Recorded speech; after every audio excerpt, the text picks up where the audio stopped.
We welcome you in to another edition of Inside Boxing Live. Dan Canobio, Chris Algieri, and we're coming to you. We're shocked. I am shocked, Chris. I'm sure you are as well. Gonna eat our words a little bit. We're gonna offer an apology to Francis Ngannou because he took it to Tyson Fury, 10-round split decision for the Gypsy King, who was humbled in Saudi Arabia. What a scene it was over there. I think every single boxer who laced up a glove was out there besides Chris. They didn't have me out there, but maybe I'll go next time. Chris, how are you? Can you believe what we just watched? Tyson Fury, Francis Ngannou. I'm doing good. And honestly, I've never been so happy to be wrong and eat my words because, I mean, he fought awesome.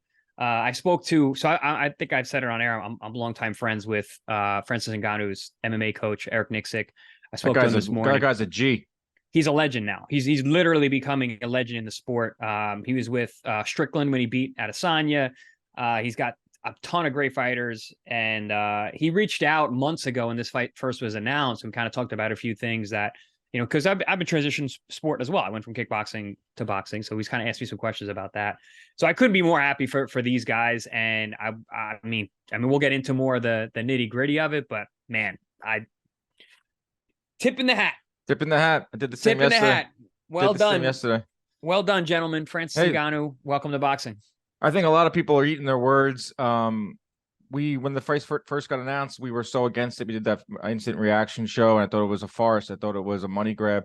Definitely was a money grab in certain ways. But what we ultimately thought was that this fight is not going to be competitive. There's no way the best heavyweight of this generation is not going to just wipe the floor with a novice. This was Francis Ngannou's first time in a boxing ring in an official fight. And what does he do? He drops Tyson Fury in round 3. And that was a legit shot. Yeah, it was a little awkward over the top.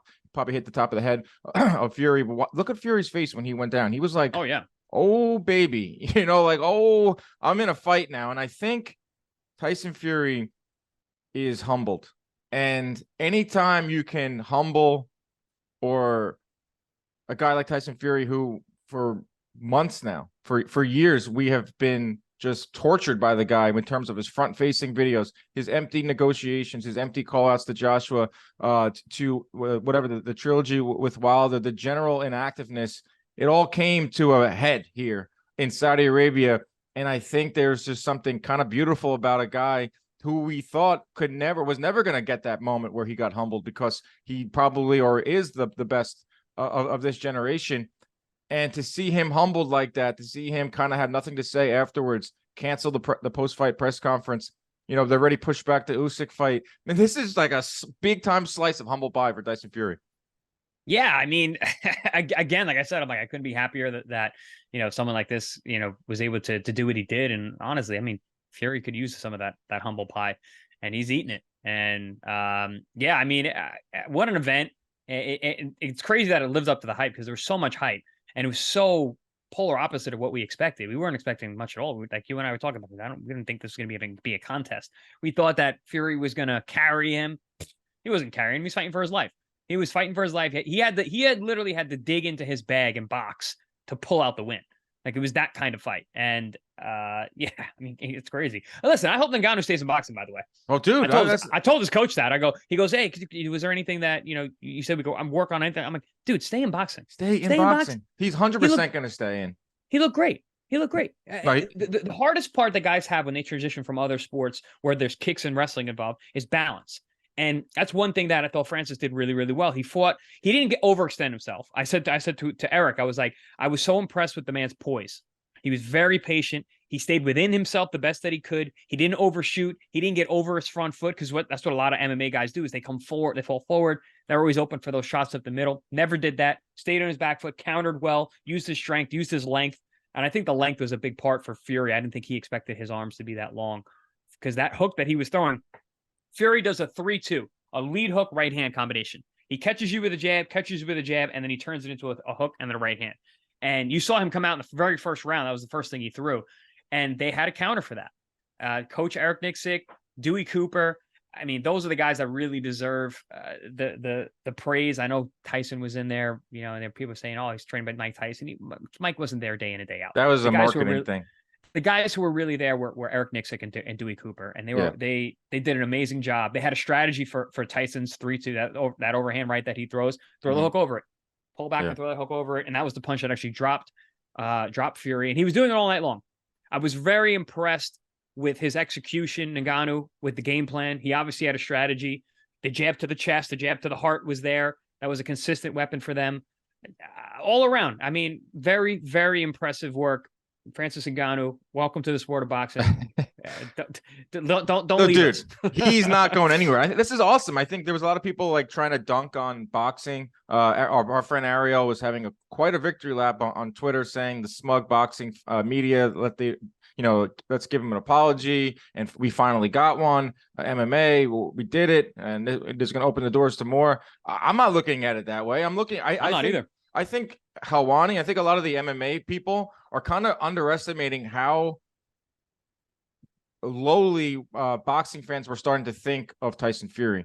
I think there was a lot of people that came away from that fight in the boxing world that were like, finally, this is what Fury gets, man. This is what he gets for being so inactive. This is what he gets for not fighting those big fights. A guy like Ngannou who can pop in there and embarrass him. And for Ngannou, I mean, he's not going anywhere. This is a new player in boxing. This is a great thing. We're talking about a division that has been so the fights have been so sparse. We haven't gotten them. Now you throw in a new character. Now you throw in a guy that has the MMA world behind him, who has an unbelievable story, who's great in interviews, who's powerful, who knocked down Fury. Throw him in the heavyweight division. This might jumpstart it a little bit. This might, get Fury and get Wilder and get Joshua wanting to fight Ngannou, because I think that he saw a $10 million paycheck. There's no way he's going back to the cage.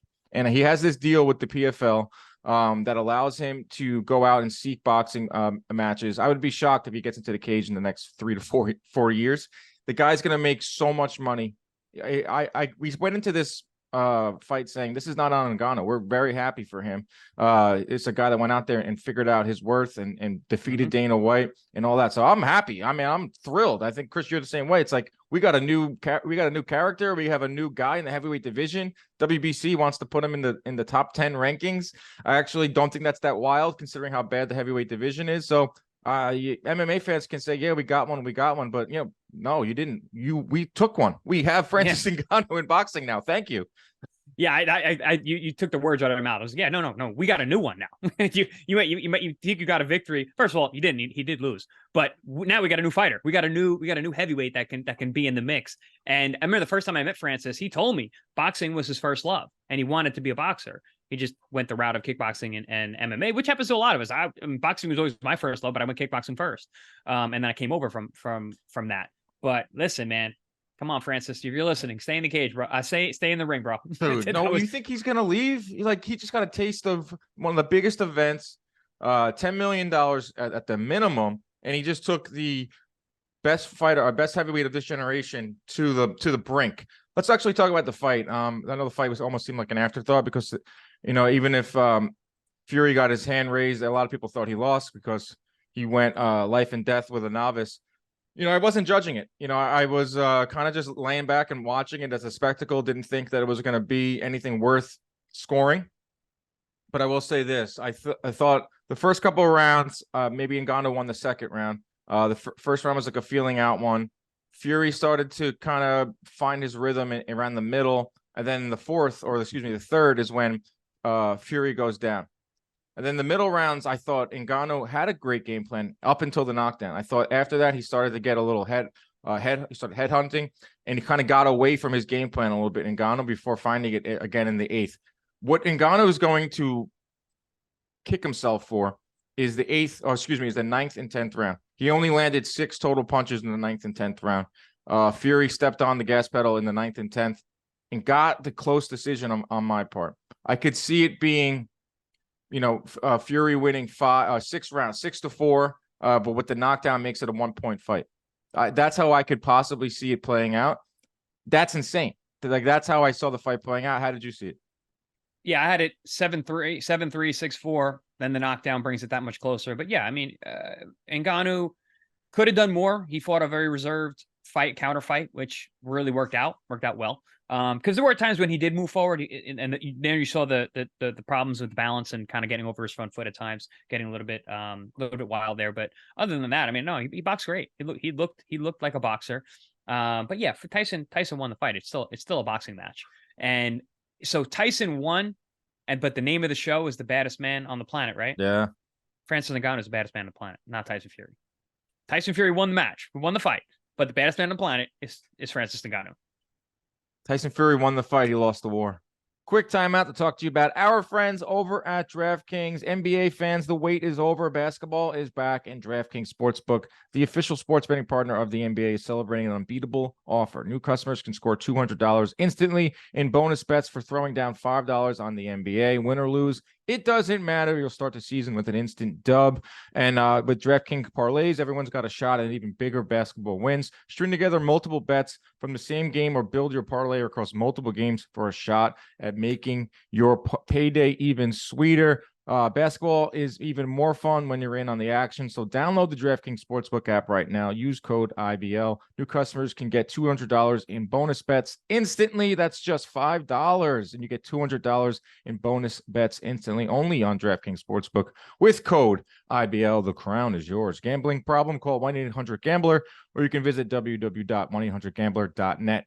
In New York, 877-8-HOPE-NY, or text HOPE-NY. In Connecticut, help is available for gambling problem. Call 888-789-7777, or you can visit ccpg.org. Please play responsibly. On behalf of Boot Hill Casino Resort in Kansas, licensed partner Golden Nugget Lake Charles, 21 plus, age varies by jurisdiction, void in ONT. Bonus bets expire 168 hours after issuance. See sportsbook.draftkings.com/basketball terms for eligibility and deposit restrictions, term and responsible gaming. Now back to the action. Yeah. Dude, I mean, how is he dealing with this? This is a guy with probably the biggest ego in the sport, who parades around in blazers with no shirt underneath, who likes to bang on his chest and let everyone know that I'm the man, I'm the baddest, not only in boxing, but MMA too. Yeah, he won a split decision, but what we're going to remember forever is that picture, that shot of Fury on his ass and Ngannou standing over, not just standing over, dancing over him. That is not going to sit well with Tyson Fury. I am so curious about how he's going to handle this, because it's the first time in his career, I think, that he's got a slice of humble pie. Yeah, he went down to Wilder. He went down to Cunningham. He was down earlier in his career, but that was before he was the Gypsy King. This is going to be really interesting to see. Usyk jumps into the ring. Usyk seizes the moment to kind of jump on a shell-shocked Fury and starts saying, all right, December 23rd, I'm ready. He sees the cut on his face. He's a vulnerable Fury. Right away, Frank Warren is saying, nope, not December 23rd. This fight will not be happening December 23rd. We have until March to get it done, when it's Rida season in Saudi, before they're no longer interested in putting on these fights. So that's not shocking to see that, but I want to see how Fury responds to this. His ego is damaged. He's got to come out and fight Usyk now. I actually think it makes the Usyk fight even bigger. I think it adds fuel to Fury. I don't think he wants to go out like that. I think it also raises some doubts too. I think some people out there who thought that Fury would wash Usyk, I understand styles make fights. Maybe we're seeing some slippage. We're seeing a guy who's 35 years old in Fury, who has fought maybe once a year. You're talking about inactivity. You're talking about a guy that relies on movement, and that can go first when you're a heavyweight. Where were the jabs against Ngannou? The guy only averaged 14 jabs per round. Where was the uppercuts? Where was the gas tank? So I do think there are some signs of slippage, but I also think he just didn't really take it serious. He didn't train hard. He didn't really think much of it. Just greed, and he just got a little ahead of himself, and he ended up on his ass. It's that old saying, fuck around and find out. Tyson Fury fucked around and he found out.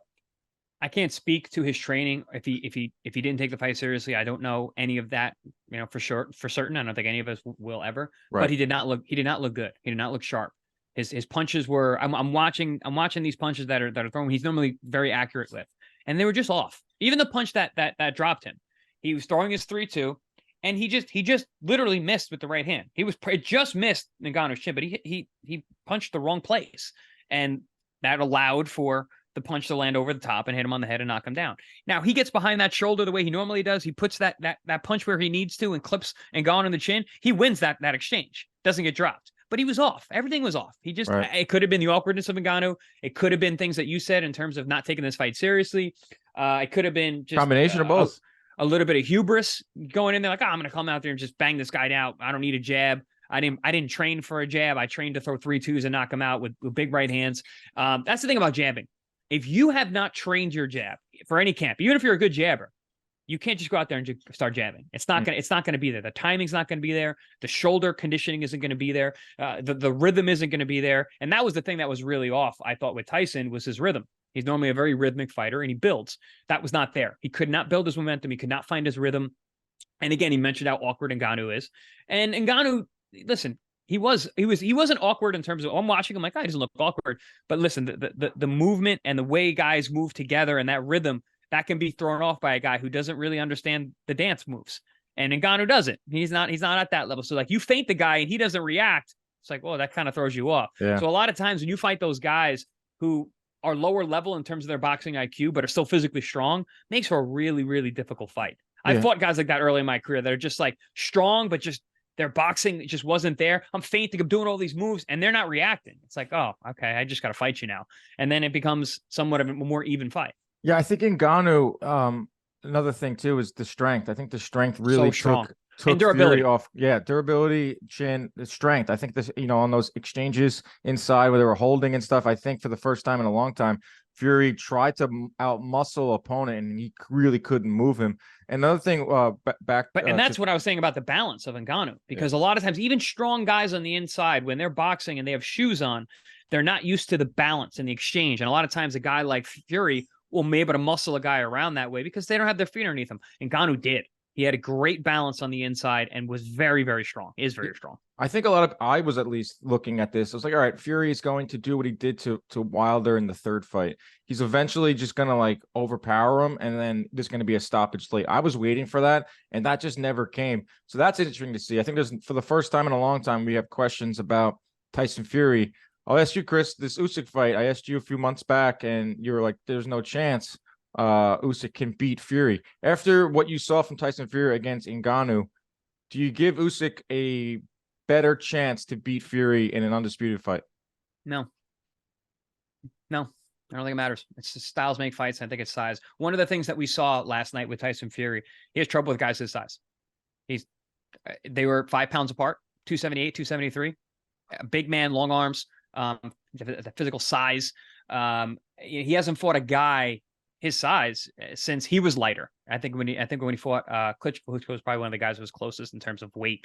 We think about the Wilder fights. He still outweighed Wilder by 40, 50, 60 pounds. He's the same height, but different sized men. Now we fought a guy as tall, as big, a little bit shorter, of course, but still physically strong, able to deal with, that physicality. The problem with the Usyk fight that I said that he would have so much trouble is the physicality. Is going to be Tyson putting his body weight on him, being a rough guy on the inside. And sure, he couldn't do that to Ngannou, but he's going to be able to do it to Usyk. So I don't really change my mind on that prediction for that fight based on this performance. It's just different guys. You got two different human beings in the ring. It's the skill set, the boxing IQ, the willingness and the ability to find a way to win from Usyk. Ngannou is just a beast, man. He's just a big, do you think it's a closer fight though? Deadly focused guy. Do you think? I think the odds have shrunk a little bit. Do you think it's a closer fight? Is there anything from like a defensive standpoint from Fury that you saw in there, or the rhythm, or was there anything in there that maybe this is a closer fight than we have all expected? No, it does not change my mind. It does not change my mind. I think that Tyson looked rusty. I think that Tyson had an awkward guy in front of him. I think Tyson had a very strong guy in front of him. It's going to be very, very different. Sure, Usyk can make things awkward, and he's a difficult guy to hit, but I'm telling you, man, it's going to be the size. And now Fury has got a fire in him. That humble pie can go one of two ways, right?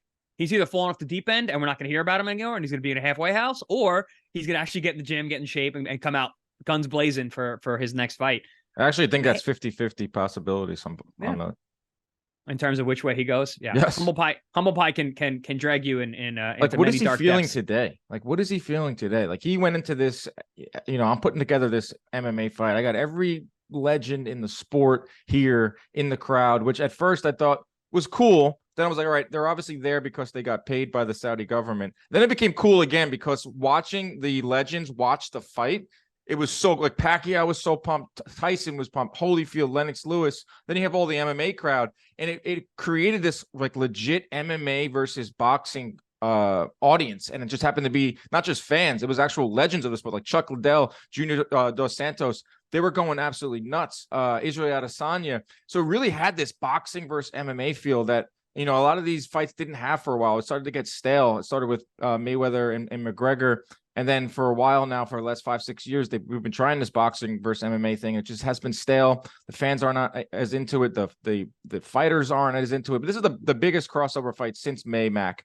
And having the fighters there was so damn cool. Having Adesanya and Usman there to walk Ngannou in there. And like Ngannou just seems like their guy. Like he's the king of the MMA world. And now he's potentially the king of the boxing world. He's clearly the king of the combat world. Anyone that can humble or make Dana White and Tyson Fury simultaneously, crown him. That's Francis Ngannou, because Dana White fumbled this so bad. He was telling Ngannou, you fumbled the bag. You don't leave the UFC. You can't possibly leave UFC for a gimmick fight. There's no one out there for you to fight. Well, not only did he leave the UFC, he got a Tyson Fury fight and he nearly beat him. Imagine if the UFC was involved with this fight and Dana White did the right thing and gave Ngannou what he wanted, and then was a promoter of this fight. It would have been even bigger, and then he would have still had a piece of Ngannou. Now he has no piece of Ngannou, and he looks like a fool, Dana White, and it's not often he looks like a fool, but he does this week. I also think, Chris, go ahead. Definition of betting on yourself. Francis Ngannou did it. They knew what they had. They know what they are. Him and his team and himself, they believe in themselves.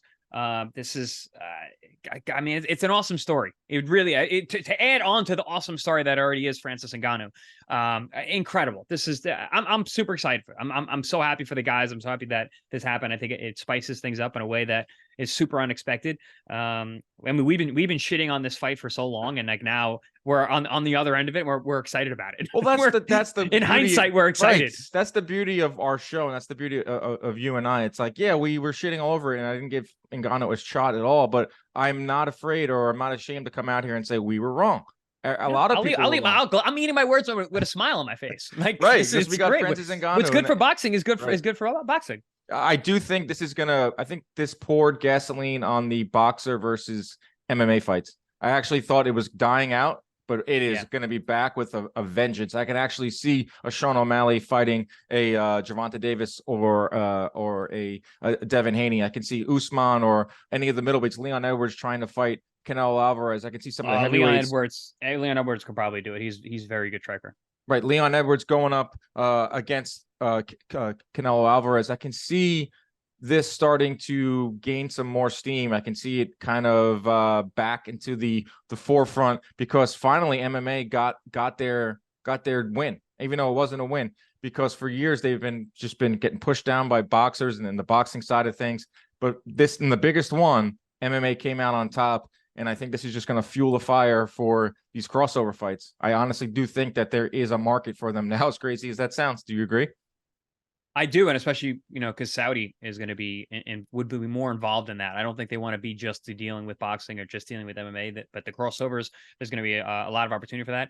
But I honestly, the same problem applies. I think that this is a different case because it's heavyweight. Heavyweight's different. I think at the lighter weights, it's much more of a problem for the guys to make the crossover and to be successful. But for heavyweights, it's not just because one punch can change anything. Obviously, it can, and power matters. But it's just everything. But I always say heavyweight boxing is almost a different sport than every other weight class. The guys, it's just one mistake could be good night for everybody. Everybody can knock everybody out. The pace is different. Everything's different. So I think it'll be more conducive for heavyweights than it would be for other weight classes. But you're right. It still spurred them on. And guys are going to want to do it, and they're going to be chasing money, and there's going to be opportunities. So more power to them. Yeah, I couldn't agree more. It only works with heavyweights. There's a reason why it didn't work all those years. It's a pretty big sample size. So Sean O'Malley, I still think, has absolutely no shot against Tank or Devin Haney or any of these MMA guys around the weight of Canelo are not going to have any chance. It's when you're a heavyweight, it's different. It's less movement with the legs. It's more power. You can make up for bad boxing with game-changing power. I'm not saying that's what Ngannou did, because I actually thought he had really good boxing skills, and want to see him. We got to remember, he was a kickboxer. Like he's not just like, he wasn't a wrestler turned MMA guy turned UFC striker, champ to right. boxer. He's a real striker. Like he was a kickboxer. And I was a kickboxer. There's only a couple of us have been able to transition and become world champions, but we're out there. But striking. If you fought without headgear, if you punched and stood and didn't have to worry about shot, like guys shooting on your legs, makes a big difference. Who would you like to see Ngannou in the ring with next? I think he's going to go right for the top. I don't think he's going to go and fight like a more lower level guys in the heavyweight. Who would you like to see Ngannou in the ring with? Wilder came to mind right away. But I would rather see him with like one of the middle tier guys, like a Dillian White or Chisora. And How just about to kind of Zhang? get that's a really tough That would fight, be too. nuts. Zhang, put him in there with Andy Ruiz. Put him in there. Obviously, Joshua fight. No, I don't like the Andy Ruiz fight. Andy's a nightmare, and he's with the fast hands and his ability to get inside.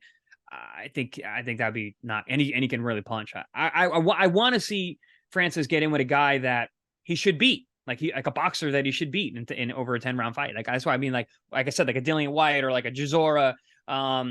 But will he go that route? That's the thing. Like he just got a taste of he just got a taste of the high life. He got a taste of 10 million and the biggest fight out there. Is he going to go right back to it? Is he going to go back to a middling heavyweight, or is he going to look for Wilder? Is he going to look for Joshua? And the funny thing is, I think they're looking for him. Oh yeah, I think it's him looking for him. I think it's actually Ruiz. I think it's Joshua. I think it's Wilder are now going after Ngannou, which is absolutely nuts. It's going to be really easy to get himself a rematch After the undisputed fight. Yes. So I'm saying if he gets a fight in the titles, if he fights a fight in between, he gets a win. He gets his first win as a boxer. He gets another training camp with his coaches, with Nick Sick and Dewey Cooper, and then he gets another bunch of rounds in, the whole experience, and then he calls out Tyson and goes, "I beat you. Now we do it for the belts. I'm ranked now." Dude, that actually sounds like a Rocky script, but it's real. No, but it's real, and I think it's a very easy fight to make as long as Tyson gets past Usyk. And then listen, Usyk and Ngannou could happen too. This is what I'm talking about. This is why I love this. This is why I was so excited last night. I literally couldn't sleep because I was putting together so many different scenarios and so many takes. This was a shot in the arm for the heavyweight division, and it's also indicative of what the heavyweight division has become. I thought it all came to a head in one night. For years now, for generations, this generation of heavyweights has been not fighting each other. They've been inactive. They've been greedy. And they have a guy like Ngannou come out of nowhere and step in there and kind of take that from them. So they kind of deserve this. I will take Joshua. He's a humble king. Ngannou is a humble king. The guy says everything the right way. I'll take Joshua out of that because I think he's very active and I think he wants to fight the best and he has the best resume of them all. But the Andy Ruizes, the Deontay Wilders, the Tyson Furies, they have been maddening in the heavyweight division. They have been frustrating fans by not fighting each other. A lot of greed there, a lot of inactiveness, pissing fans off. And this is what happens. A guy like Ngannou pops in. Now he's the flavor of the week, and I don't think he's going anywhere in the heavyweight division. Really fun fights to be made. I think this is an awesome time in boxing. All these people taking victory laps, saying boxing's dead, and oh no, this is a terrible night for boxing. I don't agree at all. I think we just got a shot in the arm. I think we just have a new player at heavyweight, and I don't think he's going back to MMA. I think Francis Ngannou's staying in boxing. No, Francis has been baptized in the fires of boxing. He is now a boxer. He's one of ours now. And I said, humble king. And listen, I just want to make a point about what you're saying about these guys who are not being active and pissing fans off. They're also ruining it for other guys, other fighters. There's a reason promoters don't want to pay guys, because hungry fighters fight harder. So they have an incentive to keep us hungry and dangling, because these guys get paid and then they fucking disappear. It ruins it for us, the other fighters that are coming up. They're like, they fighting for so long to try and get these big money fights, because a lot of times when guys make money, they disappear and they wait for the big money, and then they're not making fights, not taking fights because they've gotten that taste of the big money, and it's a shame. It's a shame. If you're a fighter, you got to fight. And now they're going to come out of the woodworks. There's money at the end of the tunnel, at the end of the rainbow. But man, come on, you gotta fight your way to the end of that rainbow. It's not get one big fight and then, just like me after my Pacquiao fight. I made a lot of money in the Pacquiao fight. I went right to Amir Khan afterwards in like 5 months. It wasn't like I didn't take a victory lap. I went to go make some more money, go fight hard fights. That's what's missing with these guys. They get a taste of that green and then they disappear. It's mostly the heavyweights. It's Andy Ruiz. I'm looking at you, and now I'm sure you. I would not be shocked if he does. If I see on BoxingScene.com that he calls out Ngannou or guys like that. Wilder too, for to a lesser degree. One fight in the last year, or one fight in the last 2 years, and he's trying to make the Joshua fight. And Joshua's the one that's active. Joshua's the one that's willing to take these stay busy fights. Well, and he's get the better. richest one of all of them. He makes the most money of all those guys, and he's got he's the the best one who's still resume. being active. Yes, But even though Ngannou Joshua in Africa would be insane scene, but my mind doesn't go to Joshua first when I think of Ngannou, because he just doesn't have the knockouts anymore. He just is not that fighter. My mind goes right to Wilder. Ngannou is the next big one if we don't go back to that plan that you just said, even though I like the plan you had the best. I think Ngannou can get a win over like a top 15-ish, top 20 heavyweight. Wait to see what happens with Fury and Usyk, and then challenge that winner for the undisputed titles. That would be epic, and I think that's the way to go. And I think Ngannou has a really good team behind him, obviously, because he was able to get out of a UFC deal and defeat Dana White and make him look silly. Defeat Tyson Fury, make him look silly. Defeat Inside Boxing Live, make Chris Algieri and Dan Canobio look silly. Francis Ngannou is just taking dubs. Taking dubs, even though he took a lot. He took an L. He took an They L, were celebrating after. Did you see the video? It was awesome. Yeah, his whole team was like lifting up. Tyson is in there, and then someone goes to Tyson. The videos that came out of it afterwards were amazing. Like, it looked like a legit movie of a guy. It was Rocky, a guy coming from nowhere, getting that shot, losing a close fight, knocking down the champ, losing, but then getting celebrated, getting carried out of the ring. Like, I didn't think I'd be able to see that in real life. And it wasn't staged. I don't hear anyone say that. That was a real fight. No. 15 years from now, we're going to have basically, it's going to be a Rocky-esque movie, but it's going to be Francis Ngannou. It's going to be the life story of Francis Ngannou, and it's going to be basically the new age Rocky in 15 years. I'm not shocked if there's the scripts. The Hollywood right now is drawing up scripts, and they're going to be pitching him, because what he came from, as Ariel explained in the last show, he knows better than us. Like, to come from legit nothing, like extreme poverty. Well, the Rogan interview they go really, really deep on it. It's pretty amazing. Yeah, extreme poverty. You know, he was in jail, so he was trying to immigrate to Paris. He signs with the UFC. He walked there. It's insane, man. It's insane. Twice too. And then to go up against the UFC, you know, what you just don't do, to take a leap of faith. And I don't think a lot of people understand that, like the leap of faith that he took to leave the UFC, because they just, it's just it's another high-paid athlete who'll catch on somewhere. But to do that, and then to get the boxing fight, and then to ultimately take Tyson Fury to the brink, was pretty awesome stuff. And what a moment. What a shot in the arm for boxing, I believe. And just when we thought there's nothing to talk about, a slow week or slow month until December, Francis Ngannou comes along, and then the heavyweight division hopefully gets a little juice pumped into it. Great episode, Chris. I enjoyed it very much. What's going on the rest of the week? I got Pro Box this week, so got some fights on Wednesday. They're always good. And looking forward to that always.